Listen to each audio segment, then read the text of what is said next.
Hi, everyone. Thanks for listening to the Founder Spirit podcast. I'm your host, Jennifer Wu. In this podcast series, I interview exceptional individuals from all over the world with the founder spirit, ranging from social entrepreneurs, tech founders, to philanthropists, elite athletes, and more. Together, we'll uncover not only how they managed to succeed in face of multiple challenges, but also who they are as people and their human story. The following episode was recorded during the Vilar Summit. The Founder Spirit podcast is proud to be a partner of the Vilar Institute, a nonprofit foundation focused on accelerating the transition to a net zero economy and restoring planetary health. As long as there is a stage and there is an audience that I can really communicate through music to deliver the magic of this art and its influence, then to be in the position to choose what I do and to give all I can, it's my goal. If every one of us in our own field can do something, especially for the environment, then each movement counts.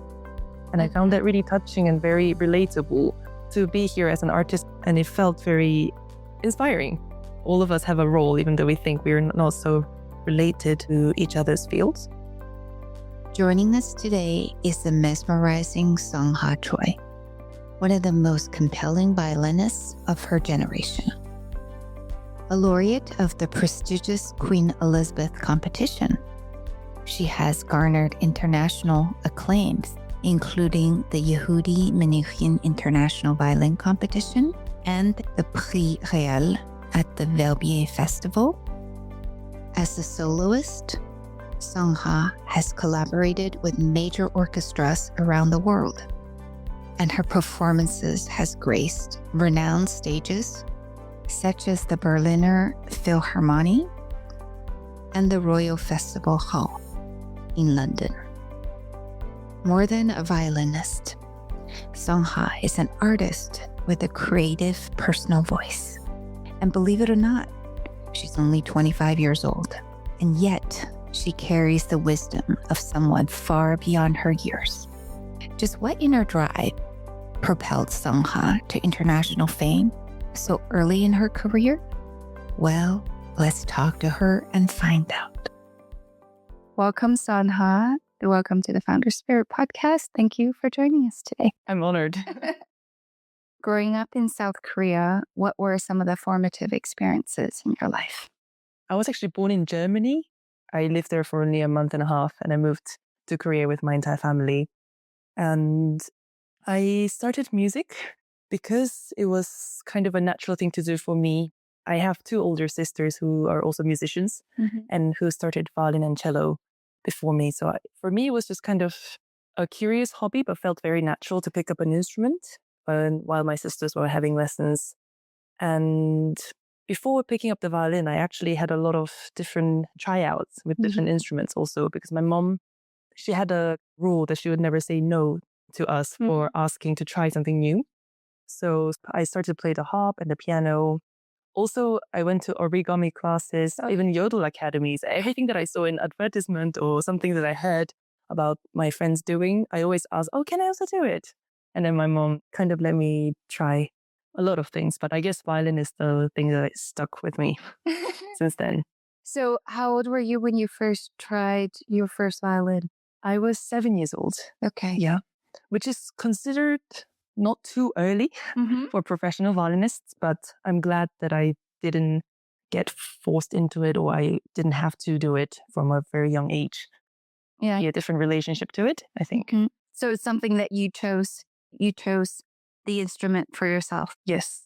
And even after starting the violin, I still tried out guitar, drum, flute, but it was just kind of for fun in the end, just to help with the musical knowledge rather than to change the path. Do you come from a family of musicians? Because obviously you have sisters that play other instruments as well. Was that a major influence mostly from your sisters or from your parents? I think from my sisters, because none of my family members before them were musicians, even though my parents were huge music lovers. So classical music has always been around, even in the cars or when we were going to sleep. It was just kind of my mom's passion. And then, in fact, she wanted to learn the cello and then brought one of my sister with her because she was really young at the time. Okay. And then my older sister wanted to pick up the cello, so my mom kind of just gave the lesson to her, and that's how it all started. Okay, interesting. So my daughter plays the Chinese harp, the horizontal instrument. I think they have a similar one in Korea, right? It's a 21-string instrument. In Korea, it's called kayagum. Yeah. It's such a beautiful instrument. Yeah, in Chinese, it's called the guzheng. Okay. Yeah, I started learning for 2 years, then I quit. But maybe I'll start again. Could be a very nice hobby. Yes, absolutely. And when did you discover that you wanted to be a professional violinist? I mean, you picked up your first violin at 7. Did you know right away that this instrument for you? Because I can imagine first start playing the violin, it's so hard on the ear. Of course, especially for the people around. Right, exactly. Especially for the parents. Actually, so some of my colleagues have this definitive moment that they heard CD or recording or a concert that they went like, oh, I fell in love immediately. I need to do this for the rest of my life. Mm-hmm. And for me, I actually didn't have like falling in love head over heels in 1 second moment. It was more of a gradual sinking into this path and knowing really from the core that I want to do it, but slowly. So I actually left home at the age of 12 to go to a music school in England.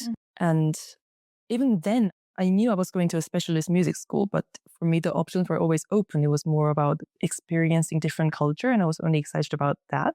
And then I think around the middle of my teenage years, I started to really feel that this is something I can't live without. And that's when you realize that the passion is driving you. It was probably around then. But I also still had a lot of doubts, especially choosing college, university around 18. And then later also in COVID years, thinking if it's still something that I could be doing for the rest of my life. But I would say probably mid-teenage years. So you went to the UK. Was it in London? No, it was outskirts of London. Okay. It's called the Yehudi Menuhin School. Okay. And it's a boarding school in the middle of nowhere, surrounded by forests, founded by a great violinist, Yehudi Menuhin. Yeah. And yeah, I stayed there for 7 years. And was it difficult for you to leave your family to go to the UK? Actually, I think my parents would expect me to say yes, but not at all. I think I was so fearless as a kid that my parents wanted us to become very independent very quickly. So they just dropped me off at the airport. I didn't speak a word of English. And they're like, bye, have a good time. So they drop you off at the airport in Seoul? Yeah. Okay. And then afterwards, I flew to Heathrow, and already the first challenge was trying to get out of the airport. Right, exactly. Going through the customs, right? Yeah. And they were just wondering, why is this tiny 12-year-old by herself with a huge suitcase saying that, oh yeah, I've moved here by myself. So I could catch up with the language very quickly because it was a boarding school. Yeah. So I felt very happy to just absorb like a sponge all these new influences and culture. And I was quite busy with that. Also, I didn't have a mobile phone then. Yeah. I would borrow my friend's laptop or the school computer once a month or once in a while to write an email to my parents. That's the form of communication then. It's quite similar to my experience. I came to the US when I was 12 years old, many years ago. And I remember I could speak a few words of English, but I remember going through the customs in San Francisco when I landed. It's like, I really wish I knew more English. In China, my grandfather spoke fluent English. He was always forcing me to learn the language. And he's like, oh, you know, when you go to the US, it will be very... And then when I got there, I'm like, I really wish I spent more time learning English with my grandfather. Yeah, I was very similar. I wouldn't say I was fearless, but I picked up the language quite quickly. Yeah, because I had the good basis. I had learned English before. Yeah. It's also different learning English as like an academic subject or just kind of learning it through communication in real life, right? Right. Yeah, exactly. Exactly. And then once you're immersed in the environment, I think it's also a lot easier, right? Yeah, for sure. When you're learning from living in China or South Korea, it's just different. Yeah. It's also the age.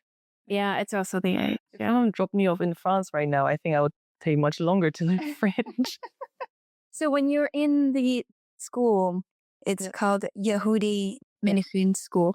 When you study there, do you also study other subjects in addition to music? How does it work?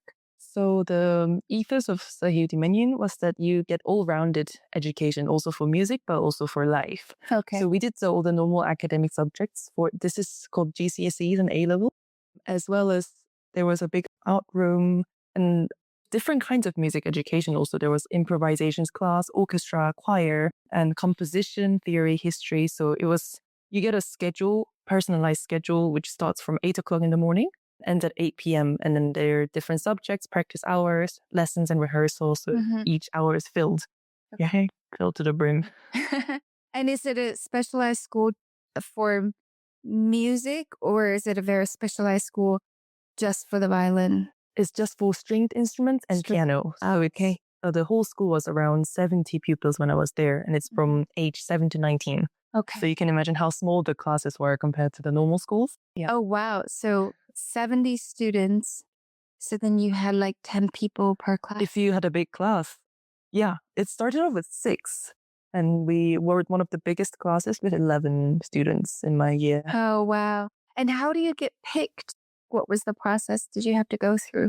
So the first stage is to send an application form because the students come from all over the world. You do it by DVD recordings of your playing. And after that, if you're accepted, then you go to a 3-day stay. So you actually stay in the school and they also see your academic abilities and you do another playing auditions, but live in front of a panel and see how you fit in with the school and the rest of the kids. So suddenly you're part of the school for 3 days.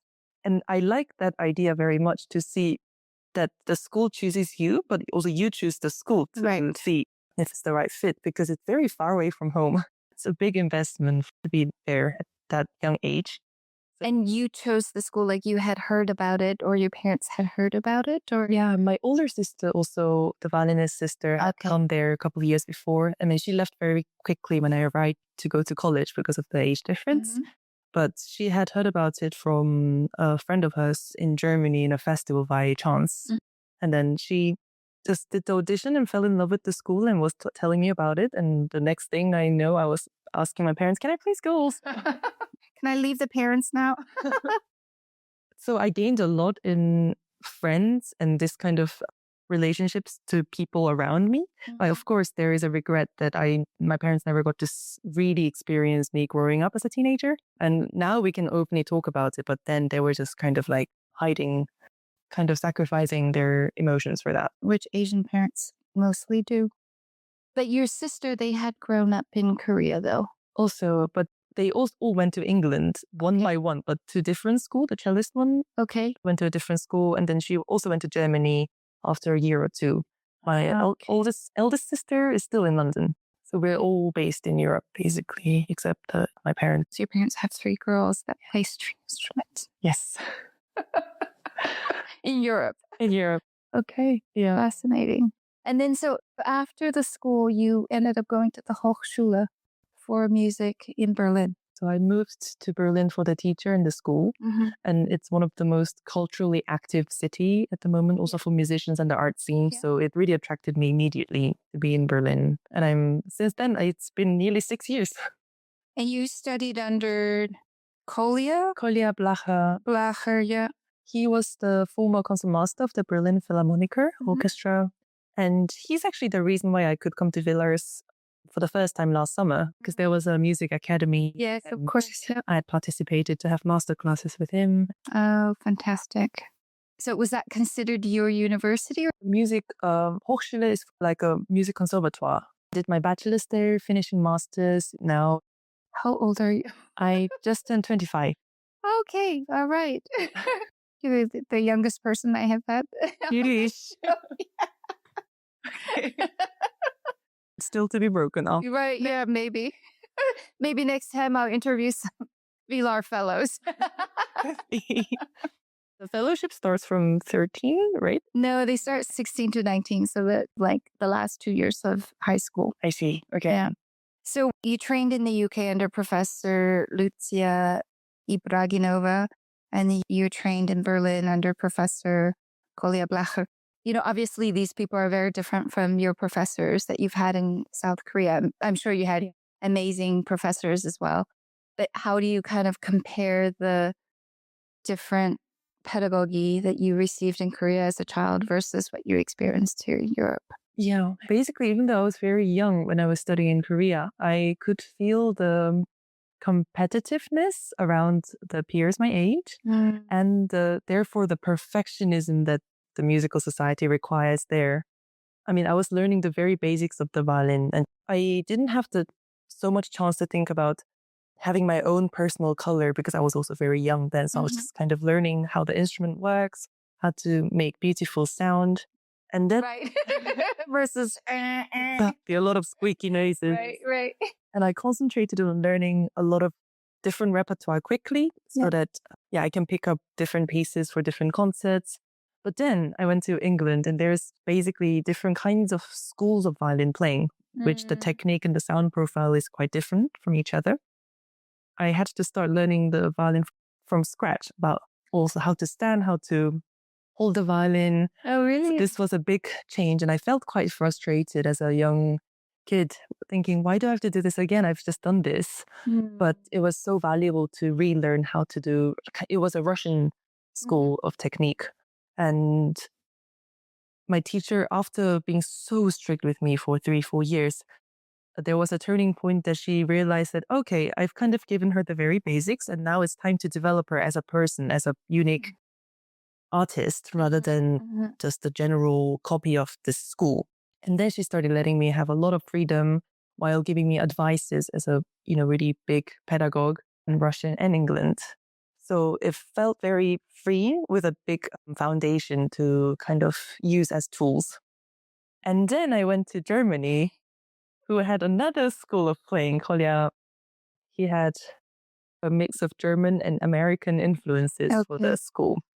And he's a very active player as much, also a conductor. So he has a lot of ideas and tips from the real life concert situations and what it takes to become a concert violinist. And he's also very strict in a different way. But now it's college level that he expects you to be the main source of working and inspiration. Then he gives you a chance and different kinds of tools to use in emergencies or in daily life, tools on the stage. So different kinds of technique. And I found it so inspiring, even though he's in his 60s now, he's always looking for something new, some kind of new methods, different kinds of schools and different techniques. And he's always working on it. And then he would share it with us. So it's more of the lessons feel sometimes more like a discussion of how I can make my own decisions. All of them are very strict, basically, in a long story short, but with different kinds of inspirations and nurturing. Fascinating. And what is your daily routine? Like, how many hours do you practice a day? It really changes, of course, day to day. And depends on what kind of projects I'm preparing for. Ideally, I play around 4 to 5 hours by myself. Or 5 hours a day. Yeah. Okay. Violin playing. And that starts with like athletes, how they warm up with running or different kind of stretches. We also have warm-up routines for our both right and left hands. And then I be working with the pieces, either concertos or recital programs. Then there are also addition of rehearsing with orchestra or having a meeting with conductors or also just rehearsing chamber music with colleagues. So that would be my ideal kind of length of working, because more than that, it can hurt physically or also very stressful. But before competitions, if I'm entering one, I think around up to 10 hours, I was sometimes practicing. And a day. Yeah. Some travel days, there are times that I cannot even touch for a minute because you're just in long flights and trains. Yeah. And it really changes day to day. And then, so outside of your normal 5 hours practice, what else do you do? My hobby is to try out a lot of hobbies. So the only constant hobbies that I had so far was reading, since I can't even remember. That was always one of my biggest passion. And anything crafty with art, sketching. Something with the hands. Yeah, sketching or sculpting with wires. Like when I have time, I like to do that. But otherwise, I started to do a lot of different kind of sports, also for health. Yeah, sure. So yoga, Pilates, horse riding, boxing, like different kind of things when there's time. I like to try out. And cooking. And does that help you get out of your head with the violin? For sure. Yeah. Sometimes I do also put music on while I'm cooking or reading, but I try to zone out of it. Right. Put different kinds of music, like jazz music, to kind of reset. Because it can drive you crazy sometimes. Of course. Do you listen to modern music too? Do you listen to pop? I listened to pop music until 70s. I don't know if that counts as modern. Oh, until the 70s. Yeah. Oh, okay. Old-fashioned. Okay. Yeah. And who's your favorite band? Well, I listen to a lot of Beatles Okay. right now. And I've only just discovered, to be honest, AC/DC. Yeah. That's my son's favorite, actually. Really? Yeah. These are all very new. I don't know. I've been living under a rock. The bands are very, very new. And I've never been to a non-classical concert. So I hope to put on my bucket list. So you have not been to Taylor Swift. You're not a Swiftie. I've listened to her song in like 2012. I haven't since then. So I went to the Taylor Swift concert last year with my daughter. The Eras Tour. Yes, the Eras Tour. Yeah.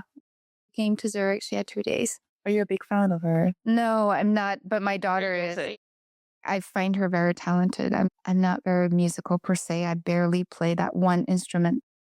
Did you ever think about quitting, by the way? Of course.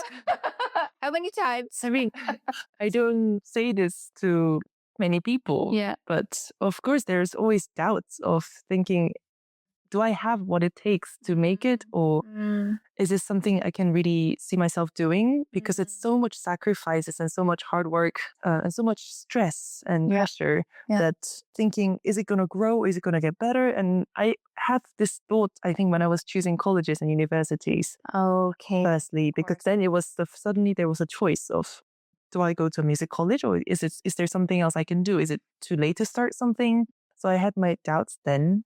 But then there are a lot of things I was interested in, but never passionate about that I couldn't think, oh, I couldn't live without this for the rest of my life. This kind of passion only came with music. So, and then I kind of naturally knew that, of course, I was going to stick with it. But it's nice to daydream about it sometimes. I get to meet a lot of non-musician friends and colleagues, and their life sounds so much more interesting than what I'm used to.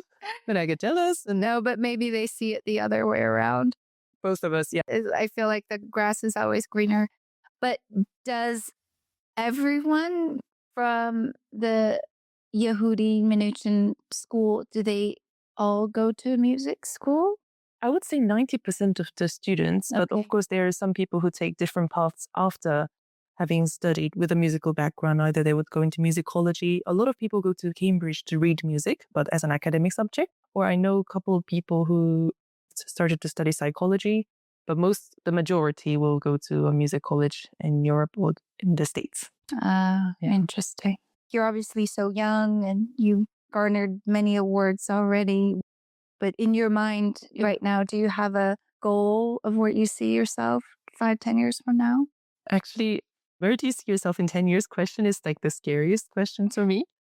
Knowing that half of my family is in Korea and the rest in Europe, then I don't know where to base myself in 5 or 10 years. And also I can't quite decide yet where I would be, but without a very specific goal or a specific orchestra to work with or conductor, I like to think that as long as there is a stage and there is an audience that I can really communicate through music and to deliver the magic of this art and its influence, then to be in the position to choose what I do and to give all I can, it's my goal.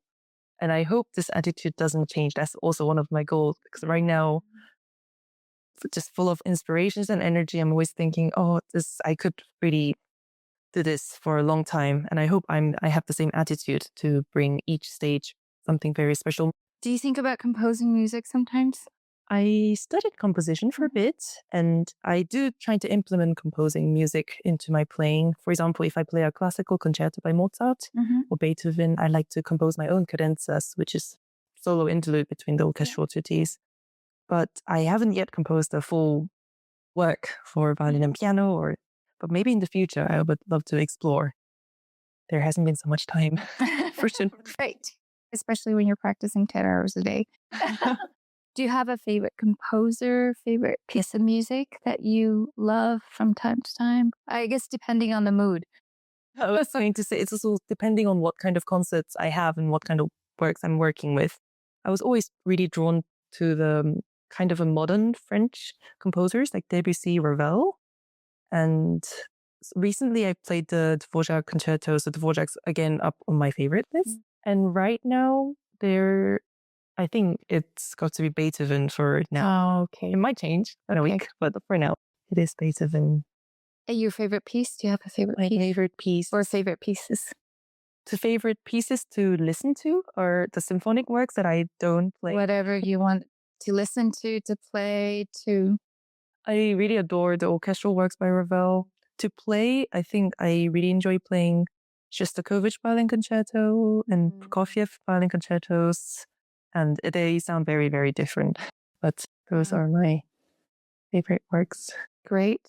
So yesterday at the performance, you did a joint performance with Thijs Biersticker, the artist, where you played, I think, 4 or 5 Bach movements. Yes. To help us imagine and feel the path that we can still take in your works. You also mentioned that sound and music as a movement, like you imagine sound or music as a movement. Can you explain that? Yeah. So in order to collaborate with and to react in real time with Thijs's digital work, each of the violin sound affects directly where the movement of the artwork will go. And each sound, also coming from violin or any other instrument, human voices, always has a start and an end. Each note, regardless of the length, always has a direction. And in musical term, it helps with the phrasing and the general structure of the piece. But in real life performance, I think the note, the music, the sound has quality to direct the mood and the atmosphere of the whole room. And by changing the colors or the characters of one note, it can change the whole direction of the piece into a different atmosphere. And that's what I was trying to compare with each drops and each movement of us as humans, and the part of society can change and influence the rest of the notes, in this case, rest of the community. Right. So it's obviously not the first time we've had an artist here at the Villar Summit. Can you maybe explore a little bit the intersectionality of art and nature? Yeah. As a violinist? So art and nature has always been having a deep connection, starting with composers like Vivaldi and Beethoven with the famous Four Seasons and Pastoral Symphony. I get a lot of inspiration from nature, and even the instruments that we play. The violin is made of wood, a very specific wood from, for example, the Strad in the 1700s. Yeah.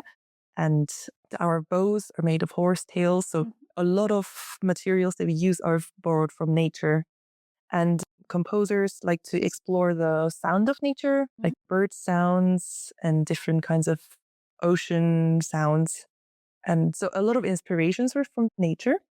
And I said briefly yesterday that there is emotion and structure in Bach's music. And I think that also reflects in nature, where there are, of course, structures, but things are constantly changing, just like how a live music can be. So yeah, that's what I was trying to explain very briefly before playing. Yeah. I hope that people would understand, but it's nice to be able to explain. So, and also for someone who is aspiring to be a professional violinist, or maybe they were also at the point in their career where they don't know whether or not they would choose between being a professional musician versus, choosing a different subject. What advice do you have for them? I find it a shame that a lot of musicians like to become an instrumentalist. What I mean is that they like to work very much on the technique of how to be perfect technically on their instrument, regardless of violin, viola, piano, tuba, everything. But I think it's important to, in the end, remember what we do it for, to be the perfect sound maker or an artist. I think it's easier to think like an instrumentalist I can call myself a violinist, of course. I like to think myself more of an artist with a more creative personal voice. And in order to have ability to have interpretative decisions and more inspirations for others and for yourself is to go out and explore the rest of the world, not just, of course, practice by yourself in the room. Yeah. I think it's important to experience as many different kinds of live experiences, but as well as also in music, to play a lot of chamber music, learn how to interact with other musicians. There's so much you can learn outside of classrooms and lessons. And I would want to basically advise to never say no to different kinds of opportunities and be always open, because you never know what kind of inspirations and learnings you're going to get from each experience. So that would be my primary advice. Yeah. And also as a soloist, I imagine you spend a lot of time alone, practicing by yourself versus working as a violinist with a philharmonic orchestra. Is that a lonely path sometimes, you feel? It is, for sure. So I've started to travel a lot more in the past 2 years. So I'm still in the very beginning stages for the career that could last for 40, 50 years. It is very hard knowing that you just go from hotel to hotel with a suitcase or from airports, and the people you meet, even though you connect very well, in 2-3 days, you have to go to another country or city that you don't know when you're going to see next. And it's important to invest in a hobby that you can take with you, then you can de-stress, because it's a lot of stressful moments on stage. So you need to learn how to take it out. Otherwise, it's just built up. One of the most important things I'm realizing now is to take care of health, even though early mid-20s is very young. Putting an effort to be healthy in a good condition, then you can always deliver performances much better. I sound like a grandma, but No, you don't. sleep and good food, a lot of exercises. Yeah. I think that's really important. Yeah, I think both physical and mental health. Yeah, it's very important. I mean, you have things to do and you know that there are daily routines. You feel less lonely. In the hotel, you can do stretches, work out, and go for a walk and keep yourself doing something. How do you prepare yourself when you're really nervous? I don't know when your first performance was on stage in front of a large audience, but how do you prepare yourself when the nerve kicks in? That's a really good question, actually. I think my first really big stage for me to play with an orchestra, I think it was when I was 16. It was in London Royal Festival Hall for the finals of the Mandarin competition. So it sat around 2,500 people. Wow. And even though, I mean, it's good to have kind of not overthinking personality for that. Yeah. But of course, I was as the concert time was getting closer, I started to get really nervous. But then I told myself, I mean, this historical hall, how many people have gone through this and they always deliver performances, and audiences are there to support and to enjoy rather than there to judge and thinking what can go wrong. I have this sentence to say, all the others did it, so why can't I? Why can't you do it? Of course you can. And if it's going to happen anyway, then it's kind of your loss if you're nervous or if you're anxious about it, because it's the same time it's happening and you might as well just enjoy it. Right. This kind of extreme optimistic thinking really helps to get going. And luckily, I don't get too nervous before most of the performances. But when I do, when the nerves kick in, I just say, can you cancel it now? Probably not. So why don't you just go and enjoy it? It's kind of like a self-talk. And what are some of the great conductors that you've worked with when you perform with the orchestra?